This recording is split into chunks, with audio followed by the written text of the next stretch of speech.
Lebanon is not part of the ceasefire, insists Trump.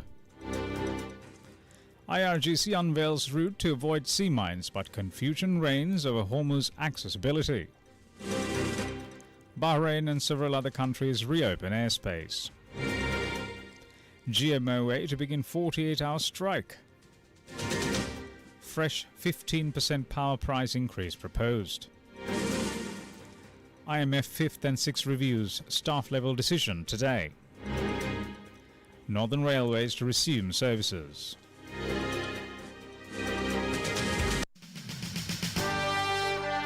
The top story on Gold FM.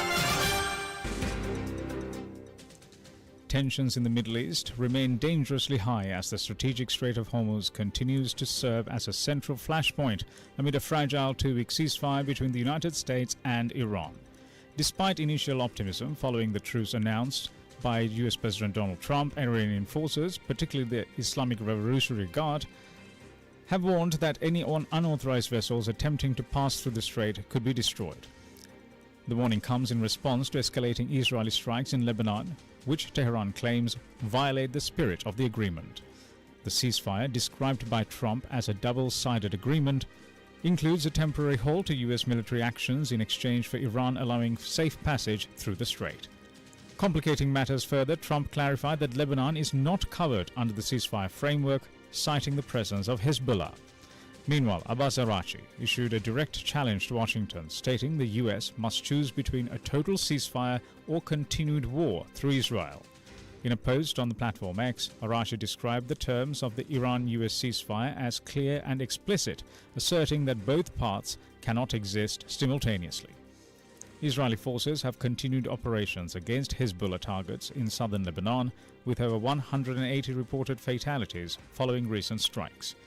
In a tentative sign of normalization, two commercial vessels, a Greek-owned bulk carrier and a Liberian-flagged ship, successfully transited the Strait of Hormuz under coordinated conditions with Iranian authorities. These mark the first confirmed passages since the ceasefire took effect. The crisis has spilled beyond maritime routes. Missiles alerts and air raid sirens have been reported in Israel, while Gulf states, including the UAE, Kuwait and Bahrain, have experienced fresh attacks. Bahrain has reopened its airspace after a temporary closure, signaling partial stabilization. Meanwhile, Iran has issued a stark warning that it may withdraw entirely from the ceasefire if Israeli operations in Lebanon continue. Trump has outlined an ambitious framework for negotiations, referencing a 10-point proposal from Tehran and a broader 15-point US plan. He also reiterated a hardline stance on Iran's nuclear program, declaring that uranium enrichment would not be permitted and that the US would oversee the removal of nuclear material. In addition, Trump announced that any country supplying weapons to Iran would face sweeping 50% tariffs on exports to the United States. Separately, tensions between Washington and its allies resurfaced after Trump criticized NATO following a meeting with Secretary General Mark Rutte in a social media post. Trump also revived his controversial interest in annexing Greenland. With high-stakes negotiations scheduled in Islamabad and both sides maintaining hardline positions, the ceasefire remains precarious. While limited progress has been made, continued violence in Lebanon and unresolved disagreements over the Strait of Hormuz suggest that the path to lasting peace is far from certain. This is the local news on Gold FM. The National System Operator Private Limited requested an additional 15% increase in electricity tariffs for the second quarter of 2026. This proposal follows a recent 10% adjustment and seeks to recover 16 billion rupees in unanticipated generation costs. Officials cite prolonged dry weather and a global fuel shortage triggered by conflict in the Middle East as primary drivers for the surge in diesel-powered generations. Furthermore, coal power plants fail to meet expected capacities, forcing a heavier reliance on more expensive thermal energy. Public Utilities Commission Chairman KPL Chandralal confirmed that the Commission is set to meet this week to deliberate on the emergency rate hike request. A visiting delegation from the International Monetary Fund is set to announce its decision regarding the 5th and 6th reviews of Sri Lanka's extended fund facility today. The mission members arrived on the 26th of March to assess progress on economic reforms and determine the next phase of financial assistance. The Government Medical Officers Association is set to begin a nationwide 48-hour strike starting at 8 this morning. Union leaders accuse the Ministry of Health of violating agreed conditions regarding the placement of post-intern medical officers. This industrial action coincides with a ministry directive ordering 436 post-intern medical officers to report to their assigned stations across the island today. While the government insists these placements aim to bolster hospital staffing, GMOA spokesperson Dr. Chamil Vijayasinghe stated that the walkout remains necessary to protect the breach of previous agreements. Opposition leader Sajid Premadasa disclosed a proposal in Parliament to increase electricity tariffs by 30% starting next month. Now, this revelation sparked intense debate during yesterday's session, drawing reactions from a wide range of lawmakers. Members of Parliament, including Sujiva Senasinghe, Namal Rajapaksa, S.M. Marikkar and Lakmal Hemachandra, joined Deputy Minister T.B. Sarath in expressing their views on the economic impact of the proposed hike.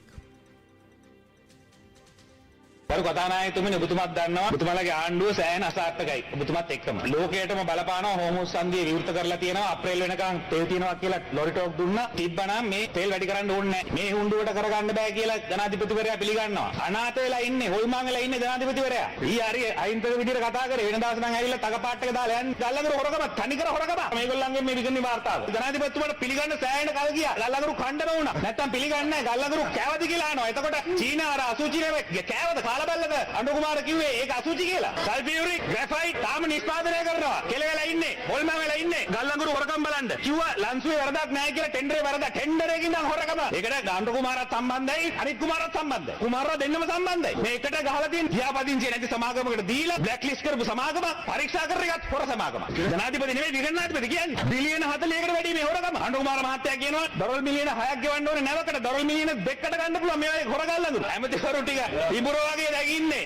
ආල්මේස් වගේ හිටියේ corruption index එකේ 107 2014 85 එනවාද index එක අඩු වෙන්න හොඳයි corruption index එක වැඩි වෙන්න හොඳ නැහැ ඒකත් තේරෙන්නේ නැති ගොන්නු ටික සුජිය සිංහ මන්ත්‍රීතුමා ඉතාම ආවේගයෙන් ලියරත් වෙන කතාවක් කරානේ මොකද පොතේ නම මේ මහ බැංකු බෙදුම් කර වංචාව ඇත්ත නැත්ත හරි මොකක් හරි පොතක් ලියුවා ලියපු පොතුත් අතුරු ගහ බොරු ඉලක්කම් කියලා පොත් ලියුවේ ඇවිල්ලා කරප්ෂන් ගැන කතා කරනවා සුජිය සිංහ කොහොමද අපදා කළමනාකරණය කතා කරන්නේ ඔරුවේ ගිහිල්ලා කෙහෙල් ගෙඩියක දීම දෙන කෙනා අපදා කළමනාකරණය ලේසි මේක කරන්න කටින් දන්නේ කතා කරන්නේ ඇත්ත වශයෙන්ම රජය අපේක්ෂා කරනවා දැන් අප්‍රේල් මාසයේ 11%කින් විදුලි බිල වැඩි කරපු මේ රජය මේ මාසයේ හෝ මැයි මාසයේ තුල අර අප්‍රේල් ජූනි අතර කරන ගණනය තුල ඇත්ත වශයෙන්ම 53ක් කියන්නේ ජනන වියදම හැබැයි මිල වැඩි කරන්නට කටයුතු කරන්නේ 53කින් නෙවෙයි 30කින් මේ විපක්ෂය මේ අවුරුදු එකමාරේ පොදු ජනතාව ළඟට ගියේ නැහැ පාර්ලිමේන්තුව ඇතුලේ මහ ලොකුට අයියෙන් කෑ ගහනවා ගමට එන්නේ නැහැ ඉතින් මමත් ඉල්ලන්නේ ඔබතුමාලාගෙන් නිතරම ගමට යන්න නිතරම ගමට යන්න එතකොට නිතරම උත්තරේ හම්බෙයි ජනතාවගෙන් මොනවාද රාජ්‍ය නායකයා ආගන්න දැන් සමහර ඒවා දෙන්නේ මැයි මාසෙන් මිනිස්සු සතුටෙන් සිංහල අවුරුද්ද කන එක වැරද්දද දෙනව නම් දෙන්නකො සිංහල හින්දු අලුත් අවුරුද්ද කා දැන් මේ ගල්ලංගුරු සම්බන්ධයෙන් දැන් ජනාධිපතිතුමාම කතා දෙකක් කියලා තියෙනවා පහුගිය කාලේ පාර්ලිමේන්තුවට ඇවිල්ලා කිව්වා යාට නම් තේරෙන්නේ නැහැ කිව්වා මේකේ වංචාවක් වෙලා කියලා දැන් ඊයේ ඇවිල්ලා කියනවා ටෙන්ඩරේ පොඩි ප්‍රශ්නයක් තියෙනවලු හැබැයි ගල්ලංගුරුකින් කාලා බැලුවේ නැහැ ජනාධිපතිතුමා ගල්ලංගුරු ගන්නකොට කාලා බැලුවේ නැති වුණත් ගල්ලංගුරු නැව එනකොට නම් හොඳටම කාපු පාටක් පයටක් පේනවා හොඳටම කාලා තියෙනවා ජනාධිපතිවරයා පත් කරපු ඔඩිජ දෙන්න මතකනේ මේ පාර්ලිමේන්තුවේ වාර ගානක් ඇදුවා යාගේ නම දාලා පත් කරගන්න එතුමියගේ විනාඩි වාර්තාව බලන්න සමාගම ලියාපදිංචි නැහැ පහු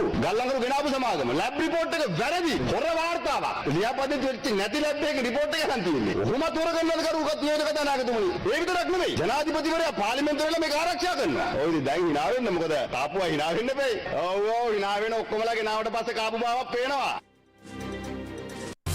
Now for some news in brief. The Department of Meteorology forecasts showers at few places in western, Sabaragamu and northwestern provinces and in Gol, Matara, Kandy, Nuwara and Mana districts after 2 p.m. The business news on Gold FM. The all-share price index of the Colombo Stock Exchange closed at 21,916.60 points after a notable gain of 885.14 points yesterday. S&P SL20 index also gained 257.68 points to close at 6,090.50 points. Turnover totaled 6.6 billion rupees. Brent crude climbed to $97 and 66 cents a barrel, marking a 3% increase in market value. WTI crude followed suit with a sharp rise to $98 and 10 cents, up nearly 4%. International news on Gold FM. The Orion spacecraft approached its final destination in the Pacific Ocean after a 10-day journey beyond the lunar far side. NASA officials expect the crew to splash down off the coast of San Diego 7 p.m. Eastern Time tomorrow. This mission serves as a critical flight test for the Artemis program, aiming to establish a long-term human presence on the Moon for the first time since 1972. The deep space trajectory took the 4 astronauts further into the cosmos than any previous human flight, testing life support systems for future Mars exploration. Elite Navy divers and recovery teams wait on standby to retrieve the capsule upon its arrival in Southern California waters. Entertainment news on Gold FM. A woman known as the Ketamine Queen received a 15-year prison sentence for distributing the drugs that led to the death of Friends star Matthew Perry. Jasveen Singha, or Sangha I should say rather, pleaded guilty to 5 charges, including the distribution of ketamine resulting in the death. Investigators confirmed Perry died from acute effects of ketamine in October 2023.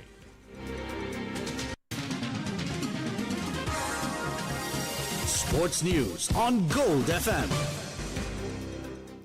The Gujarat Titans secured a narrow 1-run victory over Delhi Capitals in a closely contested match that was decided on the final ball.